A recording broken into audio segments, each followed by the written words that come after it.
इमरान खान आज फिर गिरफ्तारी से बच गए। सुप्रीम कोर्ट में हुई उनके केस की समाअत, मामला है अब्दुल राज़िक केस का। इस मामले की तफसीलात हम आपको आगे चलकर बताएंगे। अदालत उज़्मा तो एक वज़ीर आज़म को सजा दे चुकी, और वो भी सजाए मौत। आप किस बुनियाद पर इंसाफ लेने आते हैं? इमरान खान से हुआ सवाल, उसके आगे क्या हुआ, इसका अहवाल आपको बताएंगे। जज खुद इंसाफ मांग रहा है, ये क्या मामला है, ये भी आपको आगे चलकर बताते हैं। नाज़रीन, अब जो आपको चीज़ें बताई उनकी तफसीलात में आने का वक्त है। और आज एक और ख़ास वाक़या हुआ, उससे पहले ये आपको सुना देते हैं। सुप्रीम कोर्ट में इमरान खान साहब की पेशी थी। इमरान खान पेश होने के बाद जुडिशल कॉम्प्लेक्स गए। 5 मुकदमात में उनकी जमानत का मामला ज़ेर समाअत था। वहाँ उनके ऊपर एक बार फिर एक कातलाना हमला माफ़ कीजिएगा कह दिया, उनके ऊपर बोतल फेंकी गई। ये मुनासिब रवैया नहीं। किसी भी सियासतदान से, चाहे वो किस भी जुर्म में, या किसी भी आम आदमी से, वो किसी भी जुर्म में मुलव्वस है, उसको सजाए मौत भी होनी हो पड़ी हो, मेरा, आपका या किसी भी गैर मुतल्लका शख्स का अदालत के अंदर ये करना गैर मुनासिब, गैर इखलाकी बात है। बहरहाल बोतल इमरान खान साहब को नहीं लगी। इससे जुड़ी एक और अहम बात सुन लीजिए। किसी दोस्त ने तबसरा किया, उनका ये कहना था कि इमरान खान से अदालत में पेश हुए सुप्रीम कोर्ट में तो बाल्टी के बगैर थे। बाल्टी यानी वो जो उनके हिफाजती कवर।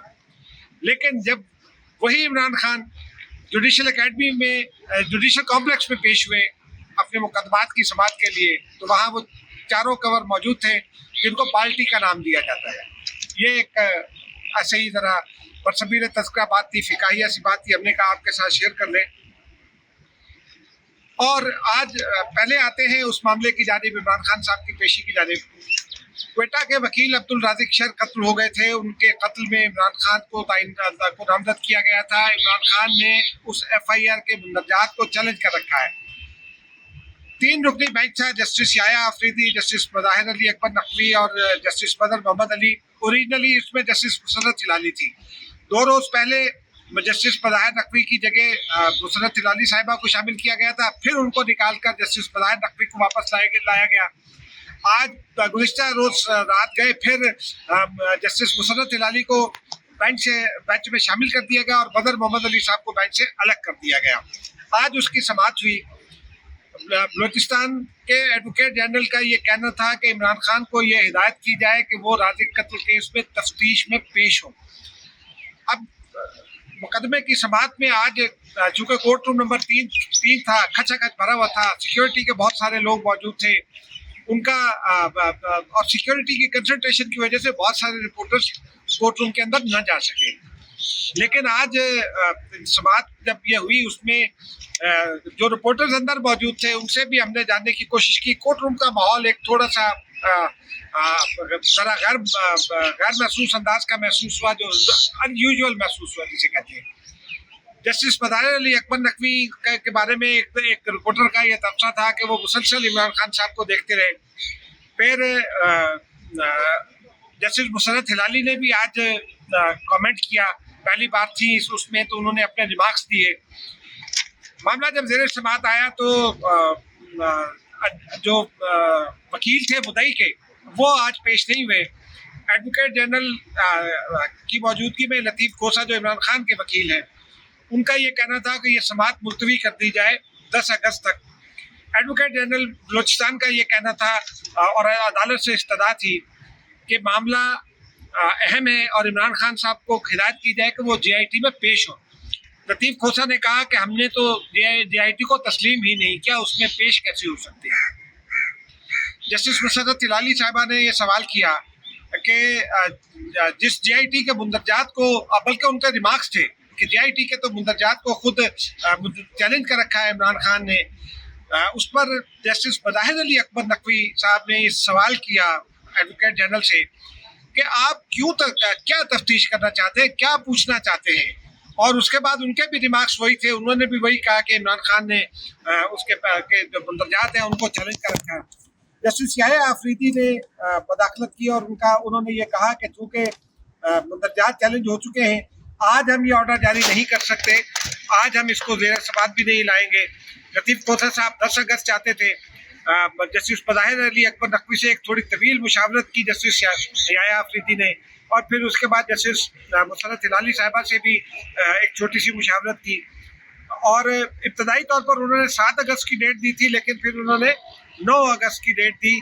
और ऐसा लग रहा था कि जस्टिस मज़ाहिर अली अकबर नकवी अपनी मुशावरत के दौरान ये बता रहे थे कि 7 अगस्त को वो भी अवेलेबल नहीं हो सकते। तो बहरहाल ये मामला अब 10 अगस्त को चला गया। आज के केस की अहमियत नाज़रीन ये थी कि आज अगर ये केस ज़ेर समाअत आता और मुंदरजात के हवाले से कोई फैसला आ जाता, FIR के मुंदरजात के हवाले से, तो इमरान खान साहब की गिरफ्तारी हो सकती थी, क्योंकि 17 जुलाई तक इस मामले में वो ज़ेर समाअत थे। अब 9 अगस्त तक ये मामला चला गया है। साथ ही सुप्रीम कोर्ट ने ये हिदायत की है कि इस केस में इमरान खान को ना तो शामिल तफ्तीश होने का कहा जाएगा, ना ही उनको गिरफ्तार किया जा सकेगा। अब देखते हैं 9 अगस्त को क्या होता है। नाज़रीन, अब उस मामले की जानिब चलते हैं, उस खबर की जानिब जो हमने आपको इब्तिदा में बताई। एक रिपोर्टर हैं, बड़े एनर्जेटिक रिपोर्टर हैं, जियो टीवी के हैदर शिराजी साहब। उन्होंने इमरान खान से ये सवाल किया जब वो कोर्ट रूम में आ रहे थे कि उनका ये कहना था कि जी इस अदालत में, यानी अदालत उज़्मा ने एक वज़ीर-ए-आज़म को सज़ाए मौत तक सुना दी, एक और वज़ीर-ए-आज़म को सज़ा सुनाई, आप किस बुनियाद पर इंसाफ मांगने आए हैं? इसका जवाब नहीं आया। लेकिन जब इसके जवाब में उस रिपोर्टर पर जिसने ये सवाल पूछा, इमरान खान की सिक्योरिटी का तशद्दुद आया, उसे धक्के दिए गए, उसे उठाने की कोशिश की गई, लेकिन मामला फिर रफा दफा हो गया। कोर्ट रूम के अंदर एक और वाक़या पेश आया, और मैं ये समझता हूँ कि ये बिल्कुल गैर मुनासिब बात है किसी भी जर्नलिस्ट के लिए कि वो इस किस्म का बिहेवियर इख्तियार करे। तैयब बलोच साहब हैं, बोल टीवी के रिपोर्टर हैं और सुप्रीम कोर्ट बार के सदर भी रह चुके हैं। उन्होंने इमरान खान से ये सवाल किया कि आप बार बार यू टर्न लेते हैं, आपको कुछ शर्म नहीं आती? इमरान खान ने कहा कि बार बार यू टर्न लेने पे शर्म किस बात की? फिर उन्होंने ये कहा कि आप बड़े ढीठ आदमी हैं। ये किसी भी रिपोर्टर के लिए नाज़रीन ये बिल्कुल गैर मुनासिब बात है कि इस किस्म के कमेंट किसी अदालत में बैठकर किसी के बारे में भी करे, क्योंकि रिपोर्टर का काम गैर जानिबदारी से रिपोर्ट करना है, पार्टी बनना नहीं है। जाति पसंद नापसंद हो सकती है, लेकिन ये बिल्कुल गैर मुनासिब बात है। नाज़रीन, अब चलते हैं उस मामले की जानिब जो जिसका हमने इब्तिदा में आपसे तस्करा किया। जज ने खुद इंसाफ मांग लिया। जज कौन है?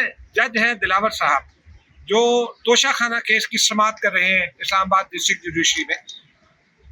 2 रोज़ पहले जब समाअत हो रही थी, तो बल्कि चंद रोज़ पहले, यूँ समझिए कि इस हफ्ते के इब्तिदा में ख्वाजा हारिस ने और इमरान खान के दीगर वकला ने उनके ऊपर ये एतराज़ किया था। उनका ये कहना था कि आप ये समाअत नहीं कर सकते क्योंकि आपका फेसबुक का अकाउंट है, आप सोशल मीडिया पर मौजूद है और आपके एडवर्स तबसे मौजूद है। जज दिलावर हुसैन का ये कहना था कि वो अकाउंट उनका ज़रूर है, उन्होंने तस्दीक की थी कि वो अकाउंट उनका ज़रूर है, लेकिन जो पोस्ट उस पर मौजूद है वो उन्होंने नहीं की। आज जज साहब ने अदालत में रिमार्क्स दिए।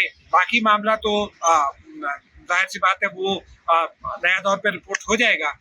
ये अहम बात थी, तो हमने ये सोचा कि इससे आपको आगाह करें। जज साहब ने ये ख्वाजा हारिस को मुखातिब करते हुए कहा कि आपने उस रोज़ बड़े जाहराने अंदाज में ये बात की, और मैं जज हूँ, मुझे भी तहफ़्फ़ुज़ चाहिए, तो मैंने FIA को ये ख़त लिख दिया है और उनसे ये कहा है कि मुझे तहफ़्फ़ुज़ भी फराहम करें और तहक़ीक़ात भी करें। नाज़रीन, जिस मुल्क में जजिस को तहफ़्फ़ुज़ के लिए किसी भी गवर्नमेंट के अदारे को लिखना पड़े, वहाँ मामलात, इसका मतलब है कि सब अच्छा नहीं है। और जब अगर सब अच्छा नहीं है, तो फिर जो लोग इन्वॉल्व होते हैं, सोचना चाहिए, क्योंकि अदालत का काम इंसाफ करना, मैं हमेशा ये कहता हूँ कि अदालत का काम इंसाफ करना नहीं है। अदालत का काम दस्तयाब शवाहिद की रोशनी में दस्तयाब जो सबूत होते हैं उनको देखकर आइन और कानून की रोशनी में बेहतरीन फैसला करना होता है। इंसाफ अल्लाह ताला की जात करती है, लेकिन जजिस को अपना फैसला, अगर जजिस का फैसला अगर मबनी पर इंसाफ है या कानून और आइन के ऐन मुताबिक है, तो जज को कोई ख़तरा नहीं होता। लेकिन हमारी माशरती रवायत में अगर जज हमारे बारे में चाहे आइन और कानून के मुताबिक ही फैसला दे, तो हम उससे नाराज़ हो जाते हैं, उसको धमकियाँ तक दी जाती हैं। माजी में इस किस्म के बहुत सारे वाक़यात हैं, तो इससे हमें गुरेज करना चाहिए। नाज़रीन, आज के लिए इतना ही। कल एक और व्लॉग के साथ हाजिर होंगे। खुदा।